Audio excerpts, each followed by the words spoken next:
Assalamualaikum warahmatullahi wabarakatuh. Waalaikumsalam warahmatullahi wabarakatuh. Raditu billahi robba wabil islami dina wabi muhammadin nabiyya wa rasulah. Selamat sore para pemirsa dalam acara bincang-bincang sore bersama jurusan Ilmu Administrasi Negara.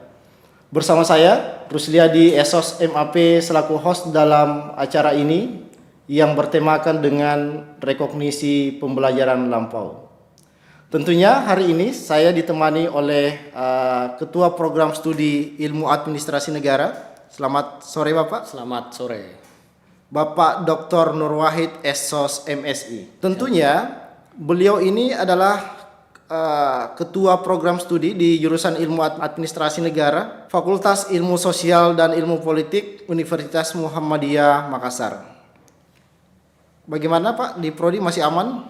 Alhamdulillah sampai hari ini untuk Prodi Ilmu Administrasi Negara itu dalam kondisi stabil dan kita akan tetap berupaya meningkatkan berbagai keunggulan-keunggulan karena memang ilmu administrasi negara saat ini itu sudah mencapai akreditasi unggul. Oke, sudah unggul ya Pak? Alhamdulillah.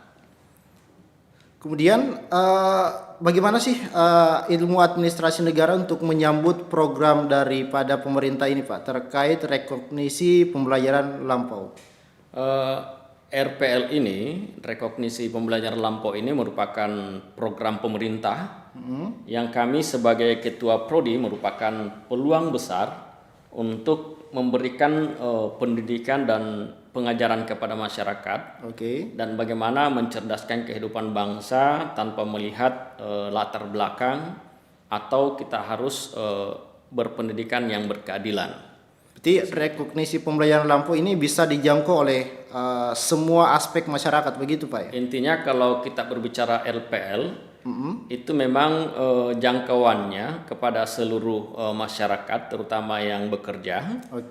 Dan itu minimal pengalaman kerjanya 5 tahun dan membutuhkan pengakuan pendidikan berupa ijazah, dan tidak lain itu adalah bagian dari pengembangan karir. Berarti targetnya program RPL ini siapa saja sih sebenarnya Pak?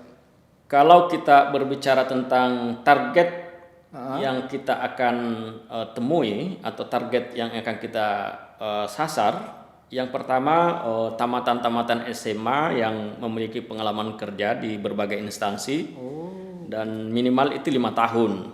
Kemudian tentunya di level pemerintahan itu sendiri, misalnya di staf-staf lurah, staf-staf desa, dan termasuk misalnya di kepolisian atau seluruh elemen bangsa lah yang memiliki lapangan kerja dan butuh pengakuan terhadap pengembangan karir mereka ke depan. Karena RPL ini sesungguhnya merupakan konversi. Jadi merupakan akses untuk mempermudah masyarakat mendapatkan sistem pendidikan, dan itu diakui oleh pemerintah berdasarkan Permendikti nomor 41 tahun 2021 tentang rekognisi pembelajaran lampau. Ini durasi waktu perkuliahannya, perbedaannya dengan perkuliahan normal seperti apa? Jadi perbedaan dengan perkuliahan normal, perkuliahan normal itu kan minimal 4 tahun, atau yang paling cepat itu 3 tahun 6 bulan.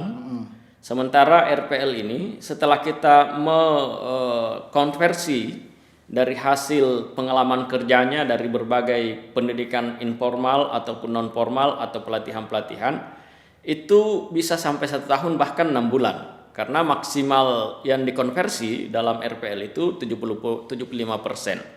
Jadi kalau misalnya dia mencapai 75% setelah dikonversi dari hasil portofolio yang mereka dapatkan selama mereka bekerja, itu berarti ya memungkinkan 6 bulan atau bahkan 1 tahun mereka kuliah sudah mendapatkan gelar sarjana SAP kalau itu di administrasi publik. Berarti sangat singkat Pak ya, bisa diefisienkan waktu proses perkuliahannya. Jadi untuk proses perkuliahan setelah asesor menentukan berapa jumlah nilai, maka itu akan dikonversi dengan mata kuliah yang ada di jurusan ilmu administrasi negara, dan kemudian dari hasil konversi itu kalau dia mencapai 75% atau kurang dari itu, maka tentunya proses pendidikannya ya akan semakin singkat. Dan kemudian proses pendidikannya kalau mereka mungkin ada 10 orang, 20 orang, maka tentunya akan kita buatkan kelas khusus rekognisi pembelajaran lampau itu. Tetapi kalau misalnya agak kurang, berarti kita akan satukan dengan kelas-kelas reguler dan kita sesuaikan dengan mata kuliah serta kita konsultasi dengan dosen mata kuliah tersebut. Oke, saya tangkap tadi apa yang Bapak sampaikan bahwa ini targetnya adalah orang-orang yang sudah punya pengalaman kerja. Pengalaman kerja. Berarti mereka bisa mengembangkan karir dengan begitu cepat dengan menggunakan program RPL ini. Bagaimana tanggapan Bapak? Jadi sesungguhnya RPL ini kan merupakan tools akses untuk mempermudah seluruh elemen bangsa yang memiliki pengalaman kerja untuk mendapatkan gelar sarjana untuk di level S1. Dan itu keuntungannya kan banyak. Pertama, efisiensi anggaran, efisiensi waktu, dan tentunya pengembangan karirnya akan lebih cepat karena konversi nilainya kalau itu 1 tahun berarti dia hanya kuliah 2 semester. Nah, setelah itu kan bisa mengembangkan karir di tempat mereka di mana bekerja. Kan beberapa kasus di luar sana Pak, orang terbatasi untuk kuliah, mengakses bangku perkuliahan karena mereka sudah bekerja. Berarti orang-orang yang sudah bekerja, khususnya di instansi-instansi pemerintah ini bisa balance begitu Pak? Bisa kerja sambil kuliah, kira-kira seperti itu ya? Ya, jadi lagi-lagi saya sampaikan Bapak, RPL ini itu kan konversi. Jadi seluruh bentuk pengalaman kerja yang mereka dapatkan, baik melalui pelatihan, baik melalui pendidikan informal ataupun non formal, itu akan dikonversi berdasarkan mata kuliah yang ada di ilmu administrasi negara. Kalau misalnya capaian target pendidikannya, pembelajarannya itu sampai 75%, yang memungkinkan dia hanya ikut ujian skripsi, KKP, kemudian wisuda. Jadi memang agak lebih singkat dan mereka tentunya bisa kerja sambil kuliah karena model pembelajarannya nanti pun juga itu kita combine. Jadi ada offline, ada online. Kalau misalnya mereka banyak dan meminta seluruhnya online, ya why not? Kenapa tidak? Di sistem hybrid Pak ya? Hybrid ya, kita pakai sistem hybrid. Tetapi kalau misalnya 1-2 orang, tentunya kita akan juga menyesuaikan dengan kelas-kelas reguler yang ada. Pertanyaan selanjutnya nih Pak. Ini kan berbicara tentang RPL. Nah, tentu para pemirsa ingin mengetahui fasilitas-fasilitas apa saja yang mereka dapatkan ketika misalnya mereka menjadi mahasiswa di ilmu administrasi negara. Intinya kalau kita berbicara tentang fasilitas, tentunya kita ketahui bahwa di ilmu administrasi negara itu 80% itu tenaga pendidiknya sudah bergelar doktor dan lektor kepala. Bahkan sudah pada beberapa orang itu sudah guru besar, profesor. Jadi fasilitas tenaga pendidik itu sudah menjadi entry point yang paling utama. Kemudian fasilitas infrastruktur, ruangan kelas itu kita sudah berfasilitas internasional, ber-AC, dan bangku kuliah pun juga sudah disesuaikan dengan standarisasi internasional. Dan itu tentunya itulah layanan-layanan yang kita berikan terutama pada program RPL ini. Dan termasuk di administrasi negara kan ada kelas bilingual. Sesekali mungkin kita akan bisa combine untuk proses perkuliahannya dengan kelas-kelas bilingual. Karena kelas bilingual ini adalah merupakan cikal bakal untuk menjadi kelas internasional. Dan itu kajian kita di situ sudah go internasional. Kemudian fasilitas yang lain, ya saya kira ada perpustakaan, ada lab administrasi publik, kebijakan publik, ada tempat podcast yang bisa kita pakai di ilmu komunikasi. Saya kira fasilitas-fasilitas di Fakultas Ilmu Sosial dan Ilmu Politik ini itu merupakan satu kesatuan yang utuh, baik dari kan di Fakultas Ilmu Sosial ini ada 3 jurusan. Iya. Ilmu komunikasi, ada ilmu pemerintahan, tetapi kita spesifiknya adalah ilmu administrasi negara. Oke. Seperti itu, Bapak. Nah, ngomong-ngomong tentang bilingual kelas tadi, Pak, berarti mahasiswa-mahasiswa RPL ini bisa ikut serta dalam kelas bilingual begitu? Saya kira ini kembali kepada kebijakan prodi. Oh, prodi. Kebijakan prodi, karena kalau misalnya kita mengundang pakar dari luar dan itu spesifikasinya kepada kelas internasional, tentunya kita bisa lebur untuk mendapatkan informasi atau pengetahuan yang lebih terkait ilmu administrasi negara. Oke, luar biasa tadi ya yang disampaikan oleh Bapak Ketua Prodi Ilmu Administrasi Negara. Nah, pemirsa ini masih penasaran, Pak. Apa yang disampaikan oleh Bapak tadi terkait program rekognisi pembelajaran lampau tentu masih perlu diutarakan lebih lanjut terkait bagaimana proses atau mekanisme dalam proses pendaftarannya. Jadi pendaftaran RPL ini itu tetap diwadahi oleh tingkat universitas. Oke. Jadi kita masuk ke link PMB Unism Makassar dan di situ ada ruang khusus tentang RPL. Kemudian ada beberapa formulir yang harus diisi oleh calon mahasiswa RPL. Jadi struktur dari yang harus isian itu tentunya akan diisi, formulir itu akan diisi oleh mahasiswa bersangkutan. Kalau memang seluruh bisa terpenuhi 70% dari apa yang didapatkan selama kerja, maka itu kemudian akan dilanjutkan ke prodi. Prodi tentunya berdasarkan SK Rektor, ada namanya Asesor. tim asesor.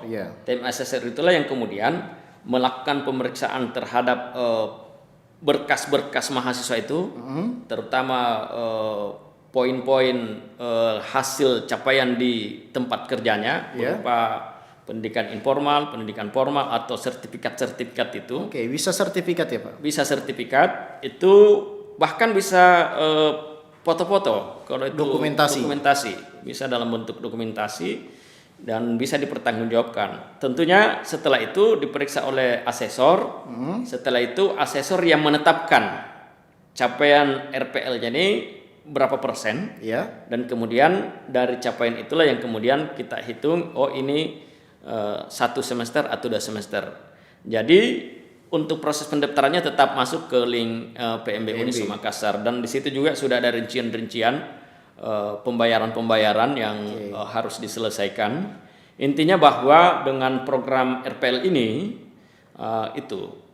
efektivitas waktu, efisiensi waktu, materi, dan percepatan karir kalau mereka dibutuhkan di tempat kerjanya untuk pengembangan karir dengan adanya ijazah itu. Oke, berarti misalnya Pak ya, ada 10 mata kuliah dalam semester 1 di semester 1. Nanti tim asesor itu yang kemudian akan mereview berapa mata kuliah yang bisa direkognisi seperti itu. Oke. Nah, pertanyaan terakhir nih untuk Bapak Ketua Program Studi Ilmu Administrasi Negara.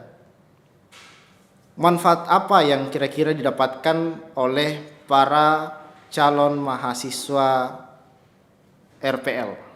Kalau kita berbicara tentang manfaat yang didapatkan, saya kira dalam agama juga akan diajarkan utlubul ilma darajat. Orang yang berilmu itu akan diangkat derajatnya. Nah, salah satunya saya kira ya dengan berpengetahuan yang lebih, maka tentunya pointer yang dia dapatkan itu akan mengangkat derajatnya secara otomatis. Di sisi yang lain tentunya yang didapatkan pengembangan karir dengan cepat. Yang ketiga tentunya harkat martabatnya mungkin meningkat dari jasa SMA kemudian mendapatkan jasa S1 dengan gelar SAP kalau itu sarjana administrasi publik atau administrasi negara.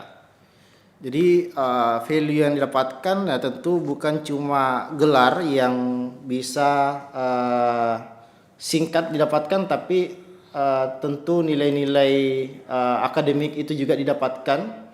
Tapi di sisi lain mereka juga mendapatkan pengalaman untuk bagaimana menempuh pembelajaran di perguruan tinggi tanpa ada keterbatasan karena alasan bekerja atau semacamnya. Kira-kira seperti itu ya Pak? Ya, seperti itu adanya.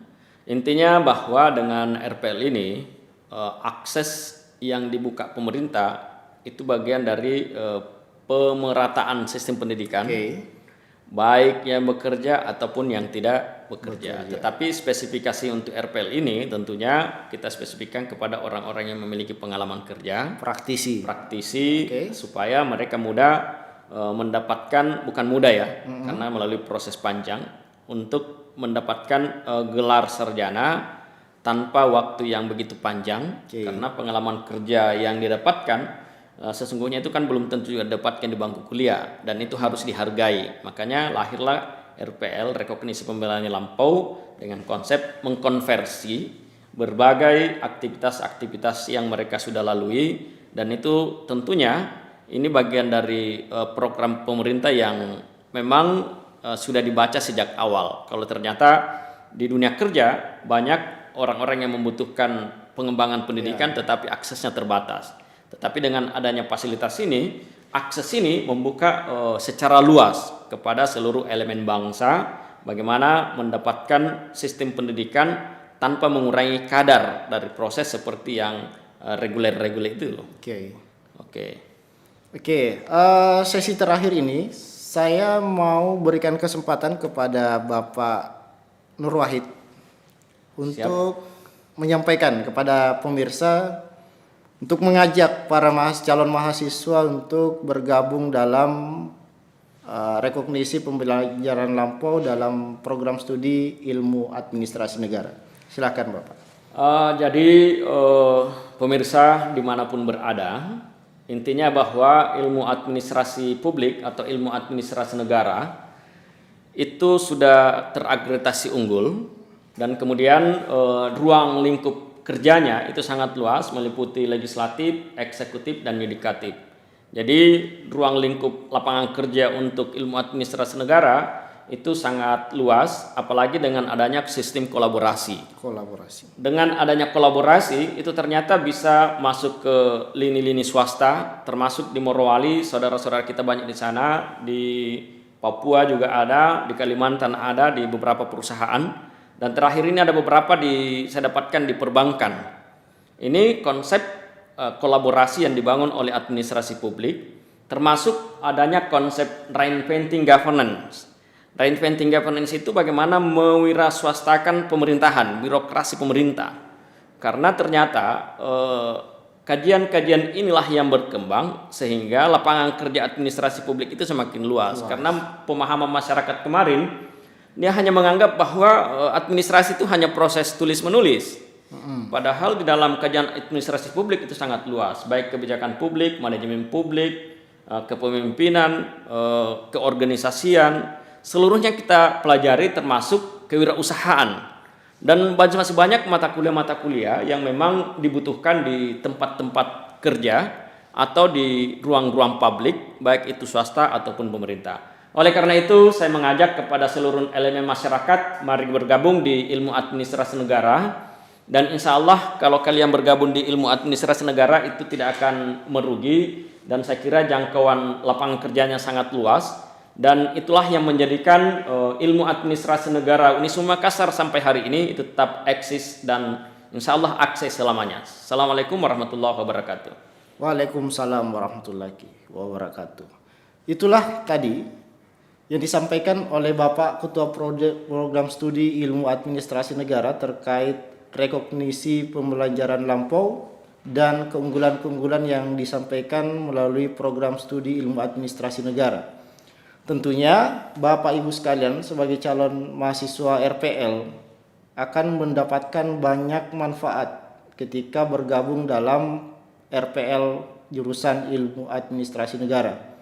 Khususnya yang mempunyai pengalaman kerja otomatis akan mendapatkan proses pengembangan karir yang lebih cepat, kemudian waktu kuliah yang lebih singkat, dan tentunya proses akademik yang berkualitas. Itulah bincang-bincang sore yang kita sajikan pada hari ini. Semoga kita selalu diberikan kesehatan untuk menjalankan setiap proses kehidupan. Terima kasih atas perhatian yang Bapak Ibu berikan. Billahi fisabilil haq fastabiqul khairat. Assalamualaikum warahmatullahi wabarakatuh. Waalaikumsalam warahmatullahi wabarakatuh.